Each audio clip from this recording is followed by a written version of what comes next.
एक बार भरी सभा में भगवान शिव का दक्ष प्रजापति ने अपमान कर दिया। भगवान शंकर तो बड़े अच्छे हैं। कर्पूर गौरम करुणावतारम संसार सारम भुजगेन्द्रहारम सदा वसंतम हृदयारविंदे भवम भवानी सहितम नमामि। शंकर जी कैसे हैं? कर्पूर गौरम, कपूर की तरह गोरे हैं। कपूर कितना सुंदर दिखता है, ऐसा ही स्वरूप शंकर जी का। शंकर जी बहुत गोरे हैं, सुंदर हैं। कर्पूर गौरम करुणावतारम, करुणा के अवतार हैं। करुणा कैसी? शंकर जी के जैसी करुणा कहाँ होगी। बहुत दयालु हैं शंकर जी। करुणावतारम संसार सारम, संसार का संहार करने वाले। भुजगेन्द्रहारम, क्या लपेटते हैं गले में? सांप। सदा वसंतम, सदा वसंतम, जिनके हृदय में सदा बसते हैं कौन? हृदयारविंदे, जिनके हृदय में सदा सीताराम बसते हैं, लक्ष्मी नारायण बसते हैं हृदय में। ऐसे भगवान शंकर को भवानी सहित भगवान शिव माता पार्वती के सहित भगवान शिव को हम ध्याते हैं, ध्यान करते हैं, नमस्कार करते हैं। बोलिए शंकर भगवान की। शंकर भगवान कहाँ रहते हैं? कहाँ रहते हैं? कैलाश। अच्छा, आपके घर में बहुत, आपके गांव में, आपके गली में, आपके क्षेत्र में मंदिर होंगे ना शंकर जी के, जहाँ शिवलिंग है। शिवलिंग पर आप जल भी चढ़ाने जाते हो। धतूरा, बिल्वपत्र, आग का फूल इत्यादि शिव जी पर चढ़ाए जाते हैं। शमी का पत्ता भी चढ़ाया जाता है। शंकर जी के मंदिर में क्या होता है? शिवलिंग। क्या होता है? हमारे यहाँ 12 ज्योतिर्लिंग भी हैं। 12 ज्योतिर्लिंग हैं। अच्छा, ये बताओ मुझे आप लोग, ये जो शंकर जी के शिवलिंग होते हैं, 12 ज्योतिर्लिंग हैं, ये शिवलिंग का मतलब क्या होता है? क्या है ये शिवलिंग? भैया बताओ, ये शिवलिंग क्या है? इसमें लिंग शब्द क्यों जुड़ा है? शिव तो ठीक लग रहा है, ये लिंग का अर्थ यहाँ पे क्या है? शिवलिंग क्यों कहा जाता है? राम जी के किसी मंदिर में रामलिंग तो नहीं कहा जाता, कृष्ण जी के किसी भी मंदिर में कृष्ण लिंग तो नहीं कहा जाता, तो शंकर जी के मंदिर में शिवलिंग क्यों कहा जाता है? ये प्रश्न आपसे कोई पूछे तो आपके पास इसका उत्तर हो, इसलिए प्रश्न हम पूछ रहे हैं और आपसे उत्तर चाह रहे हैं, फिर अभी इसका उत्तर भी देंगे। भैया सब बैठ जाओ, मेरी माँ बैठ जाओ। भैया टोपी वाले भैया, लाल बैठो, लाला सब शांति से बैठो और टुप्पी टाप रहो, शोर ना करो,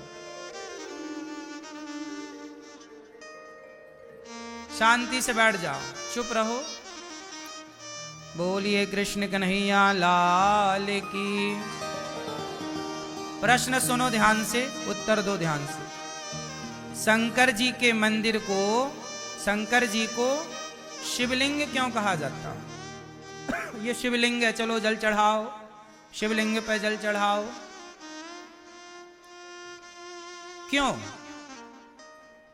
और तो किसी देवी देवता के मंदिर को लिंग शब्द से प्रयोग नहीं किया जाता, क्यों? अब आप लोग बताओ कि शिवलिंग क्यों कहा जाता है? आप बताओ। नहीं पता? आप बताओ भैया। नहीं पता? आप बताओ पीली मैया। नहीं पता? इसलिए कहते हैं हम हिंदुओं को सब कुछ पता होना चाहिए। यदि आप हिंदू हैं, शंकर जी को मानते हैं, तो पता होना चाहिए ना। नहीं पता होने से लोग भड़का देते हैं आपको कुछ भी, तो आप मान ले यार बात तो सही है। इससे क्या होता? हमारा सनातन धर्म कमजोर होता है। हमारे ज्ञान ना होने से हमारा धर्म कमजोर होता है। इसलिए कमजोर सनातन तब नहीं होगा जब आप ज्ञान से परिपूर्ण होंगे। यदि ज्ञान से परिपूर्ण हैं तो आपको कोई दिक्कत नहीं। इसलिए अपने ज्ञान को बढ़ाओ, अपने सत्संग को बढ़ाओ, अपने स्वाध्याय को बढ़ाओ, सदग्रंथ पढ़ो, तब आपका संदेह मिटेगा। अब आप बताएंगे शंकर जी के मंदिर को, शिव जी को शिवलिंग क्यों कहते हैं? आप बताएंगे? भारत के 99% लोगों को यह बात नहीं पता और कर रहे हैं सब पूजा, सब शंकर जी के मंदिर जा रहे हैं, पर किसी को यह नहीं पता कि शिवलिंग का मतलब क्या है। जबकि विधर्मी लोग तुम्हारा मजाक उड़ाते हैं, यार तुम तो लिंग की पूजा करते हो, कैसे हिंदू हो तुम तो लिंग की पूजा कर रहे हो। विधर्मी लोग मजाक उड़ाते हैं ना तुम्हारा, तुम्हारे पास कोई उत्तर होता नहीं है, क्योंकि तुम्हें पता नहीं है, तुमने रिसर्च नहीं की, अपने धर्म को जानना उचित नहीं समझा। मजाक उड़ाते भी हैं लोग तो आप सुन लेते हो, क्योंकि आपको उत्तर नहीं पता। उत्तर पता होना चाहिए, आपके बच्चों को भी उत्तर पता होना चाहिए, ताकि हमारे शिव का, हमारे मंदिरों का, हमारे सनातन धर्म का कोई मजाक ना उड़ा सके। क्योंकि हमारे यहाँ मजाक है ही नहीं, हमारे यहाँ तो साइंटिफिक है ना सब चीज, वैज्ञानिक कसौटी पे खरा है सब कुछ। आओ समझते हैं शिवलिंग का गणित, शिवलिंग का विज्ञान। शिव महापुराण के अनुसार शंकर जी जो हैं वह निराकार हैं। शंकर जी कौन है? निराकार। निराकार ओंकार पढ़ा है ना आप लोगों ने। शंकर जी कैसे हैं? निराकार। जब भगवान शिव को निराकार कहा गया, वह एक शक्ति है, एक ज्योति के रूप में। शंकर जी निराकार हैं, पर शंकर जी के भक्तों ने कहा कि प्रभु आप निराकार हैं, पर हम आपकी उपासना करना चाहते हैं, ध्यान करना चाहते हैं, तो ध्यान करने के लिए कोई तो आकार हो, वरना निराकार है तो ध्यान किसका करेंगे? कहां जाके मन टिकेगा, कहां जाके आंखें टिकेंगी? तो वो निराकार जो है, उस निराकार का कोई आधार तो चाहिए। क्या चाहिए? आधार। तो आधार क्या है? तब भगवान शिव ने कहा कि मैं तो कण कण में व्याप्त हूं, सब जगह हूं, आप किसी को भी आधार मान लीजिए। मैं निराकार तो हूं, परंतु आपके लिए मैं सब जगह प्रकट हो सकता हूं। तब भगवान शिव के भक्तों के द्वारा अनेक अनेक टाइम पर, अनेक अनेक स्थानों पर भगवान शिव का वह निराकार रूप एक बिंदु में प्रकट किया गया। ज्योतिर्लिंग क्या है? एक बिंदु ही तो है, छोटी सी बिंदु, डॉट। क्या है? एक डॉट है, इतना वो बिंदु है, वो निराकार रूप है। अब उसे लिंग क्यों कहा जाता है? लिंग का मतलब शरीर का योनि भाग नहीं। आपने हिंदी में व्याकरण में पढ़ा होगा कितने लिंग होते हैं। हम लोगों ने पढ़ाई में कितने लिंग पढ़े हैं? बोलो, कितने लिंग होते हैं? 3, स्त्रीलिंग, पुरलिंग और नपुंसक लिंग। 3 लिंग पढ़े ना आप लोगों ने। जब हम कहते हैं पुरलिंग, तो आपसे मेरा सवाल है कि पुरलिंग कहने से पुरुष के लिंग का बोध होता है कि पूरे शरीर का बोध हो जाता है? बोलो भाई, पुरलिंग कहने से पूरा बोध ना हुआ, एक योनि भाग का थोड़ी बोध हो रहा है। उसी तरह शिवलिंग, शिवलिंग का मतलब है यह भगवान शिव का संपूर्ण तेज है, संपूर्ण शरीर है, सब कुछ है। भगवान शिव हैं पूरे, साक्षात सिर से लेकर पांव तक। भगवान शिव का ही पूरा एक भक्त जो है वो भाव रखता है किस वस्तु में मेरे भगवान हैं। अब बताओ, शालिग्राम भगवान भी तो गोल पत्थर की तरह है। शालिग्राम भगवान की बटैया कैसी है? गोल है ना, उसमें हाथ दिखता, ना पांव दिखते, ना पेट दिखता, ना पीठ दिखता, ना आंख दिखती, ना नाक। शालिग्राम भगवान में कहां कुछ दिखता है? शालिग्राम भगवान तो गोल है कि नहीं? तो भाव ये है ना कि ये नारायण है। क्या भाव? शालिग्राम मतलब भगवान नारायण विष्णु। तो पूरे शालिग्राम गोल में भाव पूरे विष्णु का है ना। उसी तरह जैसे शालिग्राम भगवान में पूरे नारायण का बोध होता है, ऐसे शिवलिंग में पूरे शंकर का बोध होता है। पूरे शिव है वो। शिव का योनि भाग नहीं है कि कोई योनि भाग माने कि नहीं जी केवल ये योनि भाग है उसकी हम पूजा करें। नहीं, शिवलिंग का अर्थ है संपूर्ण शिव, कल्याण करने वाले। शिव का अर्थ होता है कल्याण करने वाले। ऐसे शिव की हम आराधना करते हैं। तो वहां लिंग का मतलब शिव को बोध कराने वाला वो शब्द है। बात समझ में आई? चूंकि इतनी सी जानकारी ना होने के कारण आप ना उत्तर दे पाते, ना आप समझ पाते, ना तो आप समझा पाते। बात समझ में आई?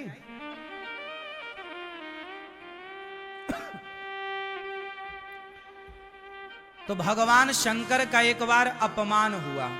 दक्ष प्रजापति के यज्ञ में भगवान शंकर ने कोई उत्तर नहीं दिया, चुपचाप चले आए। शंकर जी को गालियां दक्ष प्रजापति देते रहे, अपमान करते रहे, पर शंकर जी ने कोई उत्तर नहीं दिया।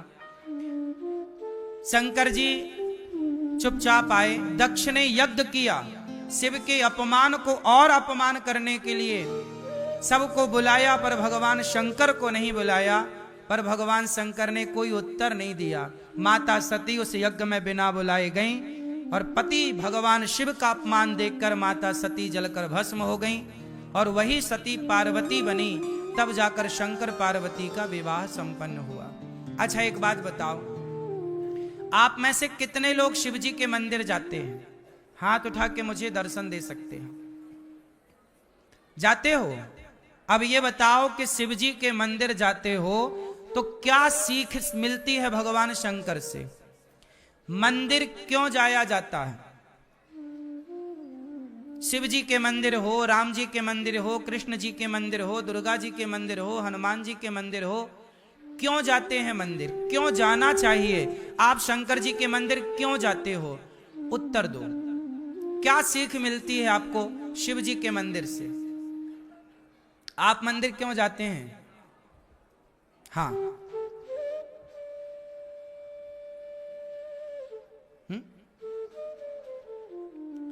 आप मंदिर क्यों जाते हैं? हैं? दर्शन के लिए, ठीक है। आप मंदिर क्यों जाती हो मैया? हाँ, आप मंदिर क्यों जाते हो? हैं? पूजा करने। कोई कह रहा पूजा करने जाते हैं, कोई कह रहा दर्शन करने जाते हैं, कोई कह रहा जल चढ़ाने जाते। आप बताओ, आशीर्वाद लेने ही जाते हो।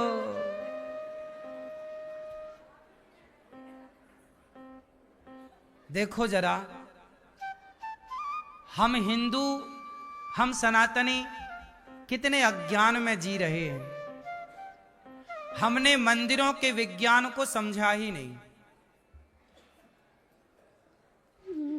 काश मंदिरों के विज्ञान को हम लोगों ने समझा होता। आज का युवा, आज का नौजवान भगवान से विमुख क्यों हो गया?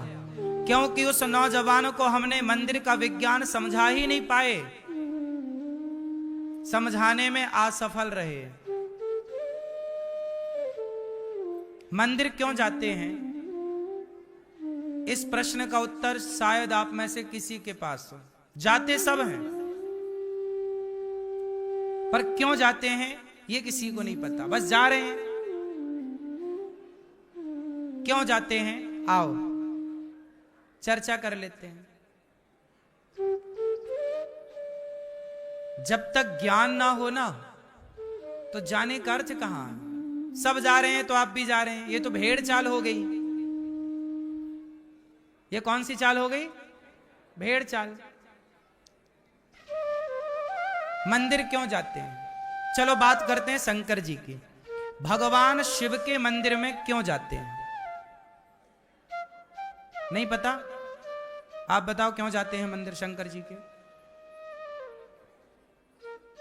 चलो अब सुनो। भगवान शिव जी के मंदिर में जाते हैं कि भगवान शिव को देखकर हम भगवान शिव से ग्रहण करेंगे, सीखेंगे। क्या भगवान शिव क्या सिखाते हैं। शंकर जी के मंदिर जाने से पहले शंकर जी की कथा सुनो। कथा क्या है कि दक्ष प्रजापति ने भरी सभा में भगवान शिव को सैकड़ों गालियां दी, अपमानित किया, जलील किया, श्राप दिया, पर भगवान शिव ने एक बार भी उत्तर नहीं दिया। सारी गालियां सह गए। समुद्र मंथन में निकला जहर शंकर जी पी गए। शंकर जी के मंदिर तो जाते हो सब लोग, पर सीखते नहीं हो। शंकर जी से सीखो कि कोई कितना भी अपमान करे, वो परिवार का है, माँ है, बाप है, भाई है, बहन है, पति है, पत्नी है, मित्र है, दोस्त है, अपना सनातनी है। कोई कितना भी आपको जलील करे, अपमानित करे, शंकर जी से सीख लो कि आप उत्तर नहीं देंगे। आतंकवादी है कोई तो उत्तर दो, मारो उसे। तुम्हारी बहन बेटी को गलत देखे तो राम की तरह मार दो, रावण को, बाली को मार दो, मारने का भी विधान है। लेकिन भगवान शिव सिखा रहे हैं कि सहनशील बनो, सह जाओ। जहर पिया, आप कितना जहर पीते हो अपमान का। अपमान ही जहर है, सम्मान ही अमृत है। सम्मान तो सब चाहते हैं, सम्मान का अमृत सब पीना चाहते हैं। सम्मान का अमृत निकला समुद्र मंथन से तो देवता पी गए, और जहर निकला तो शंकर जी को लाकर दे दिया, और जहर निकला तो शंकर जी को दिया। अमृत निकला तो देवताओं ने एक बार नहीं पूछा कि शंकर जी जहर पिया है, थोड़ा अमृत पियोगे क्या। एक घूंट नहीं दिया शंकर जी को अमृत, देवता पूरा पी गए, और जो बचा उसे स्वर्ग में रख लिया। देवताओं ने पिया अमृत तो देवता कहलाए देव, और शंकर जी ने पिया विष तो कहलाए देवाधिदेव महादेव। शंकर जी की कथा है कि अमृत पीने वाला बड़ा नहीं बना, अमृत पीने वाला बड़ा, विष पीने वाला बड़ा बना। तो शंकर जी के मंदिर जाओ तो शंकर जी से सीखो कि जैसे अपमान प्रभु आप सहते हैं, हमें भी समाज के अपमान को सहने की ताकत दो। यदि हम अपमान ना सहेंगे तो भक्ति ना कर पाएंगे। अरे यदि हम आपसे उलझ गए तो भजन कब होगा। इसलिए कभी ना उलझें किसी की बातों पर, सदा भगवान की ओर बढ़ते चलें, यही सीखना है शिव से। तो मंदिर जाओ शंकर जी के तो शिव की